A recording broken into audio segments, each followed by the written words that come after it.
The test is in 4-part, Part 1, Part 2, Part 3, and Part 4. Now look at Part 1. Part 1. You will hear a telephone conversation about a car insurance claim. You have 30 seconds to look at questions 1 to 5.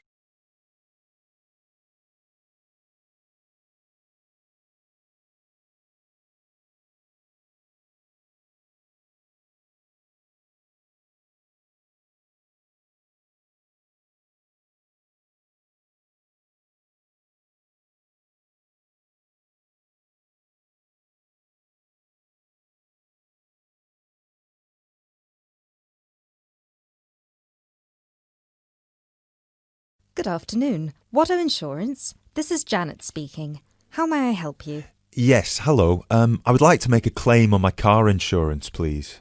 Certainly, sir. First of all, I'd like to inform you that all of our calls are recorded for monitoring and training purposes. Is that okay? That's okay. Could you please tell me your full name? Sure, it's Mr. Bennett Fisher. Okay, sorry, how do you spell your surname? It's spelled Fischer.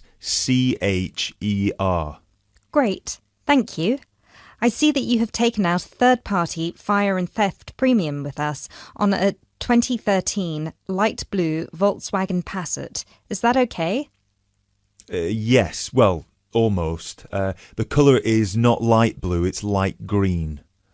Okay, thank you for updating your information with us. What is the nature of your claim with us today? Last weekend, I had driven up to York on business and left my car in a monitored car park. However, it was only monitored until 8 p.m, and I did not return to collect it until 9:30 p.m, after which no car park staff were present. When I arrived at the car park, my car wasn't there. It must have been stolen. I see. Were there any valuable items left in your car which could have been seen from outside? Well, I had recently bought quite an expensive radio for my car, but the front panel is detachable, and I always stow it in my glove compartment. So, no, there wouldn't have been anything valuable on display. Okay, Mr. Fisher, thank you for that information. I'm going to send you some forms through the mail for you to fill in. Before I can do that, I need to ask you a couple more questions. Is that okay? Of course.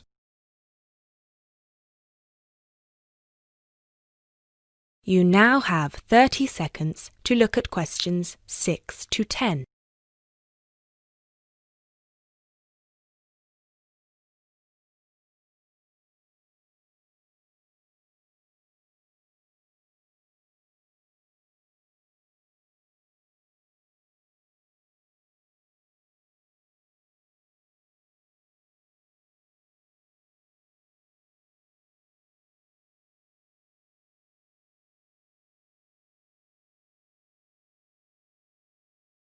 Thanks, Mr. Fisher.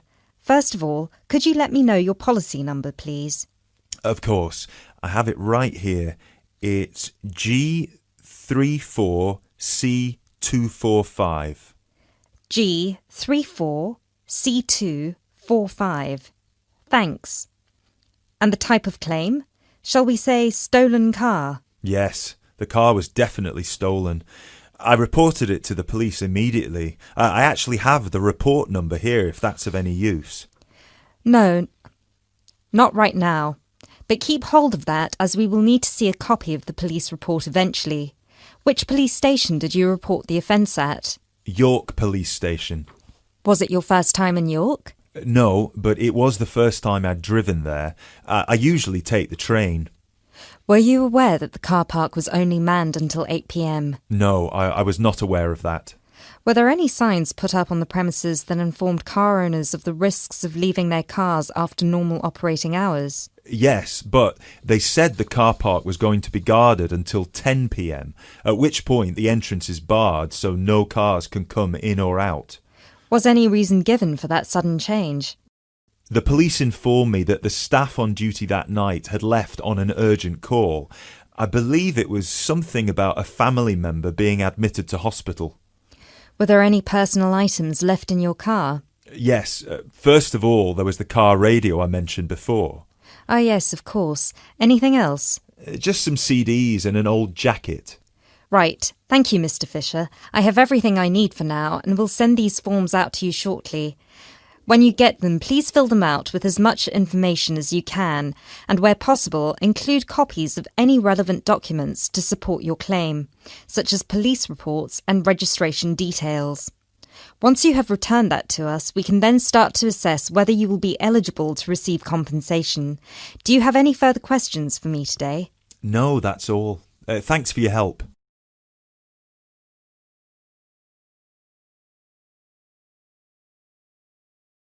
That is the end of part 1. You now have half a minute to check your answers.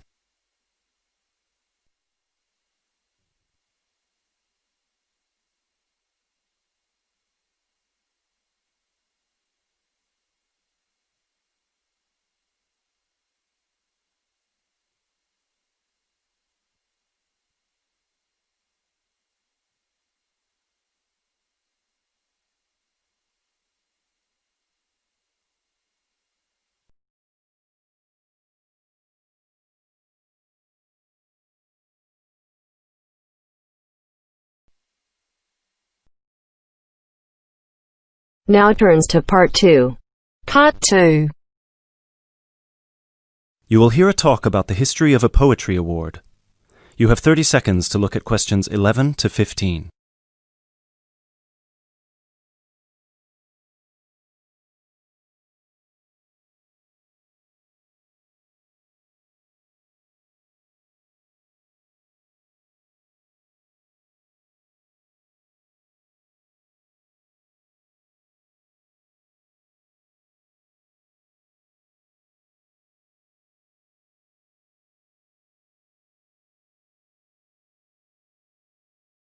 Hello everyone, and welcome to this year's award ceremony for the Antonia Watson Memorial Poetry Award. As with previous years, the competition has been particularly fierce and we received numerous excellent entries, so it's an incredible achievement for our 3 finalists who are sitting here amongst you, and we should congratulate them all. However, as with every competition, there can unfortunately only be one winner, and we will be announcing them shortly. Before we do, though, a few words about the award itself. As most of you know, the Antonia Watson Memorial Poetry Award has been presented annually since 2010 and was presented biannually for 2 more competitions prior, once in 2008 and once in 2006. It is entirely funded by Antonia Watson's very generous parents, who offer £1,500 to the author of the best poem on a topic announced at each previous award ceremony, as well as £500 to the first runner-up and £250 to the second, bringing the total up to £2,250. Now, a few words on Antonia Watson herself, without whom none of us would be standing here today. I briefly knew Antonia while at university, where we were flatmates for a year, and I'm afraid that any speech I give will not be able to do her justice, as she was the kindest, sweetest person I've ever met.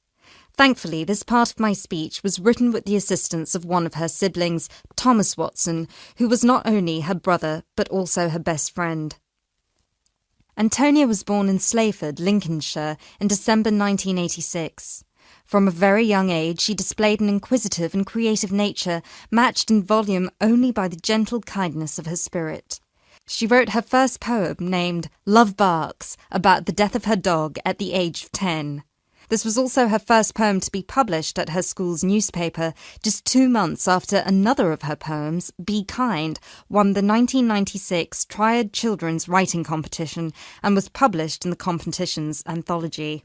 While her early forays into poetry were crowned with impressive success, Antonia unfortunately ceased to write for a few years following the death of her very dear grandfather, Peter William Watson, in 1999.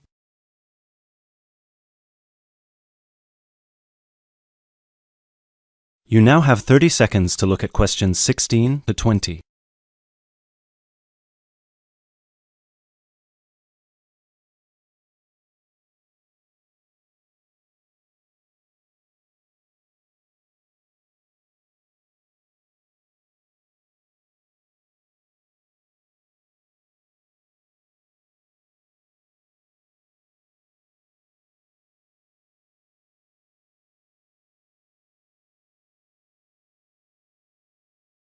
While her early forays into poetry were crowned with impressive success, Antonia unfortunately ceased to write for a few years following the death of her very dear grandfather, Peter William Watson, in 1999.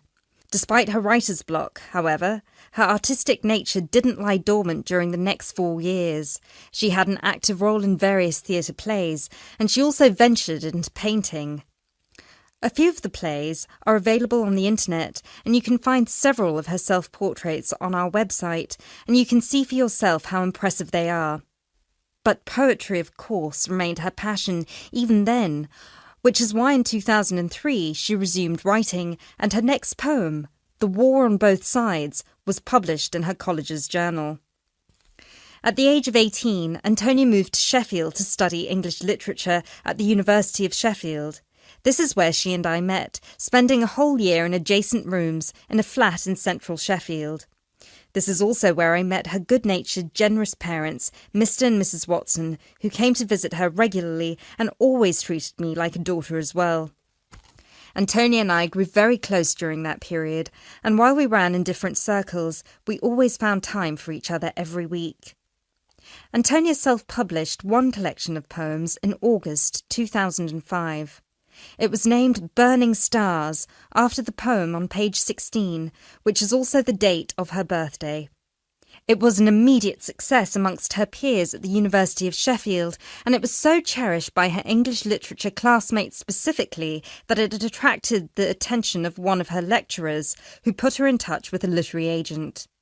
She had been due to begin working on her second collection right before her tragic passing in a car accident just 5 days before her 19th birthday in December 2005.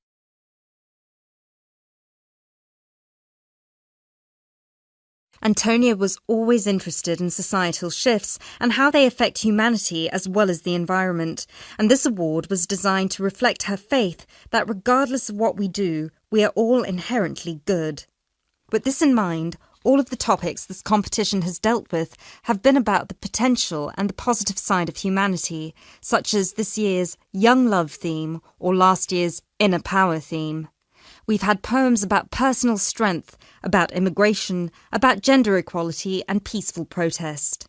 And hopefully in 12 months, the poems we'll be awarding will be just as inspiring with the topic of poverty. I know Antonia would be really proud of what her parents and what all of you together have achieved. So, finally, let's get on with the actual award.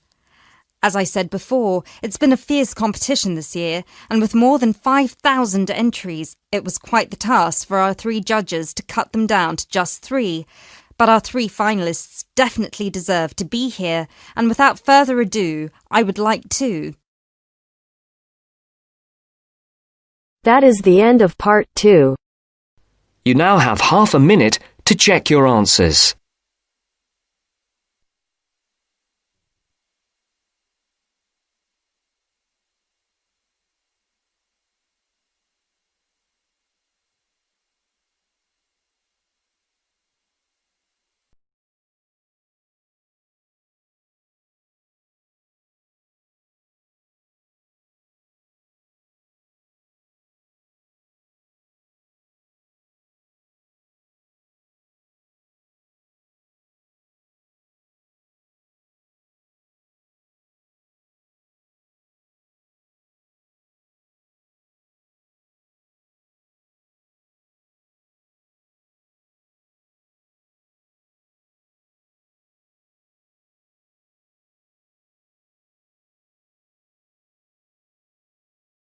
Now turns to part 3. Part 3. You will hear a conversation between 2 students who will discuss a project they're working on together. You have 30 seconds to look at questions 21 to 27.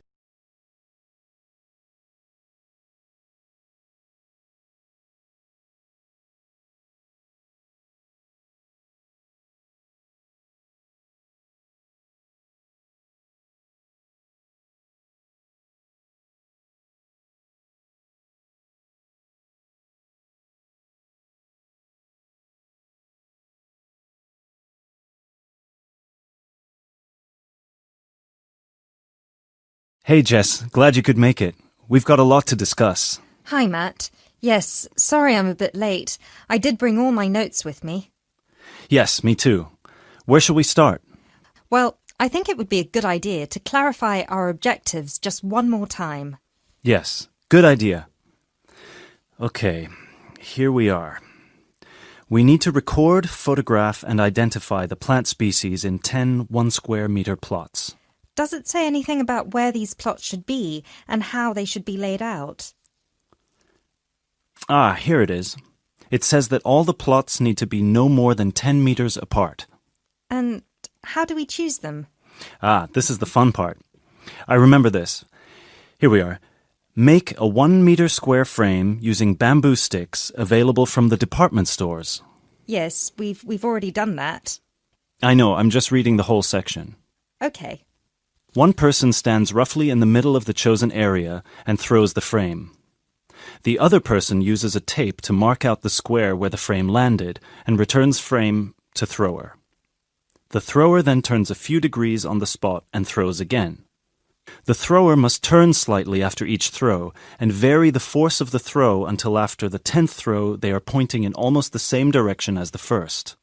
That sounds a bit complicated. That's only because it's all in writing. It's just a simple throw, turn, throw, turn, throw, turn until we have 10 squares. And I guess you want to do the throwing. Well, if you don't mind. I'm sure you'll be more accurate at marking the squares.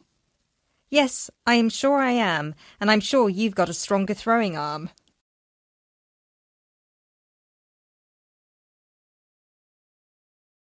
You now have 30 seconds to look at questions 28 to 30.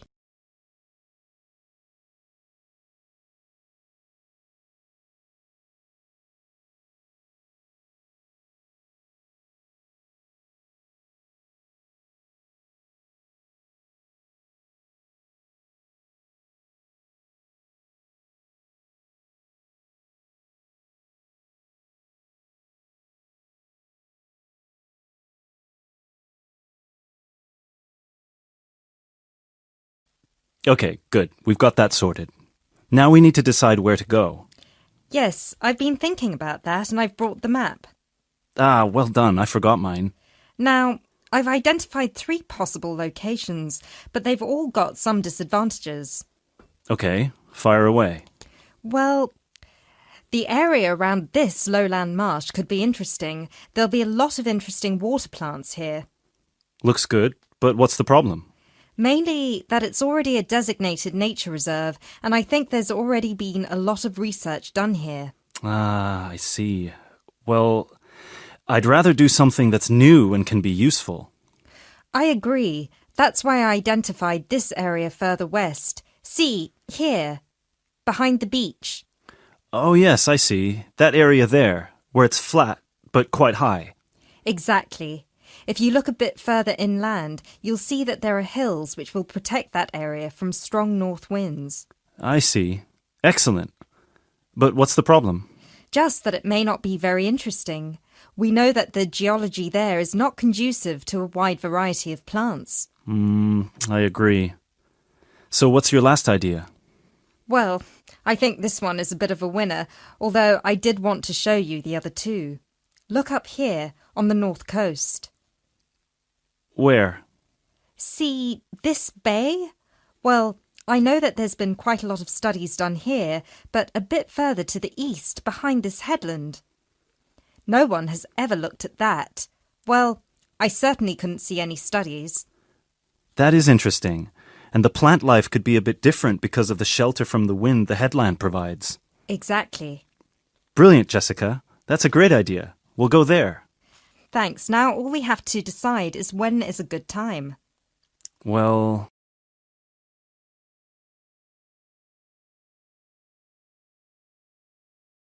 That is the end of part 3. You now have half a minute to check your answers.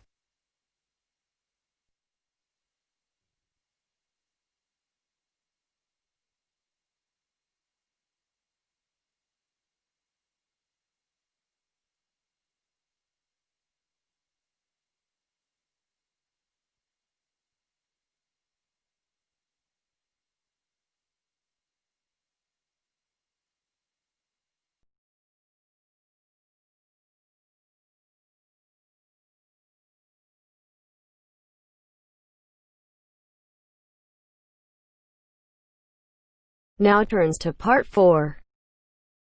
Part 4.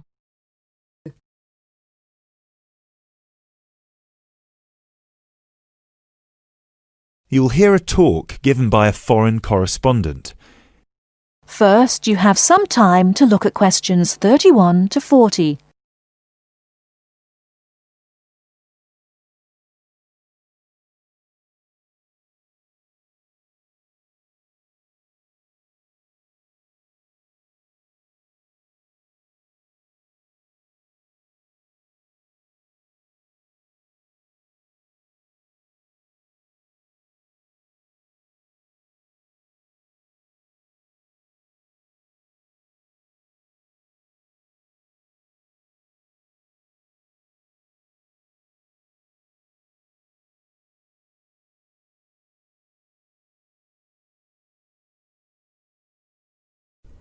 Now, listen carefully and answer questions 31 to 40.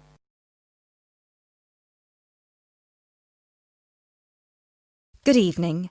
As I assume most of you are already aware, I have been asked to come here and talk to you, essentially give you a quick overview of the life of a foreign correspondent, along with a few tips on how to become a successful international reporter yourself, should this be a career choice you elect to pursue. So let me start by this. Don't become a foreign correspondent, at least not due to the romantic notions that come attached to this job, or what you've seen in the movies. Being a foreign correspondent does not mean exotic adventures. It doesn't mean finding yourself at the heart of the action and putting yourself in danger to inform the world. Let me just tell you this. 80 journalists are killed each year in the line of duty. Many more find themselves in prison or are attacked. You need to think hard. Is this the sort of career I want? Is this the kind of reporting I'm interested in? And only after you've carefully considered all the pros and cons should you decide. But let's focus on those of you who believe that, yes, you've got what it takes to be a foreign correspondent, and this is definitely why you decided to study journalism here. You're all third-year students, which means I don't need to waste my time telling you the basics. Of course, you need to read a lot. Books, novels, newspapers, blogs, and of course you need to be acceptably proficient in various media skills.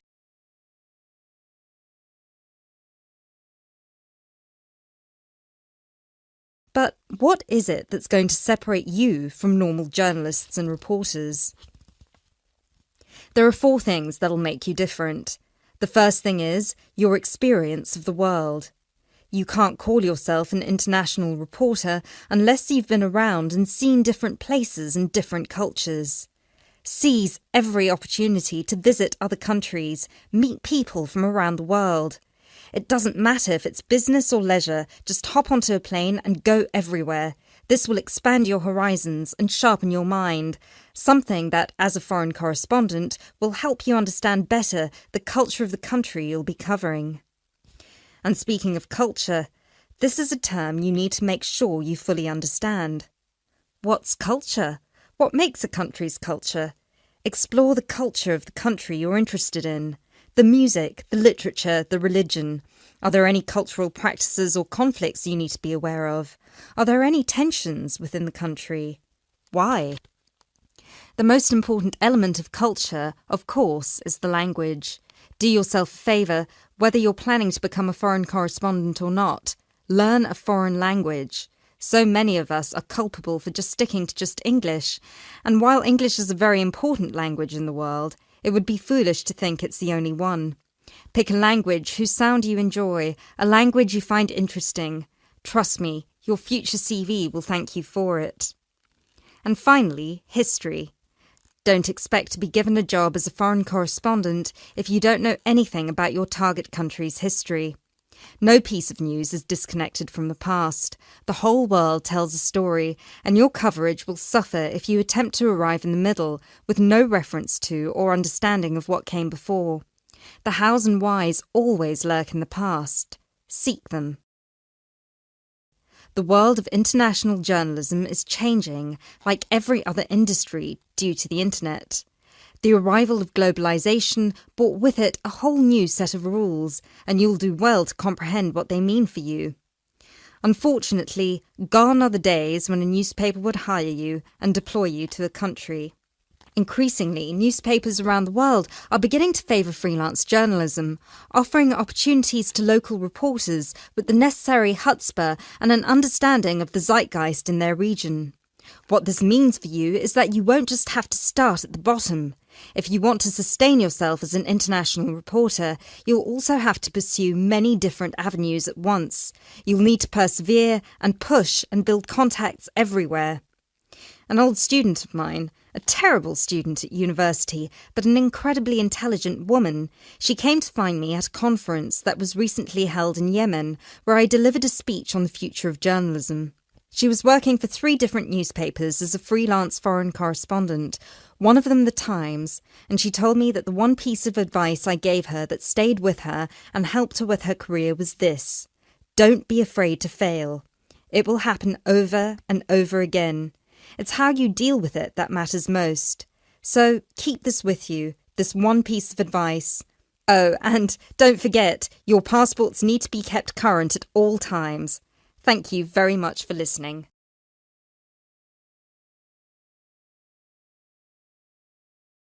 That is the end of part 4. You now have half a minute to check your answers.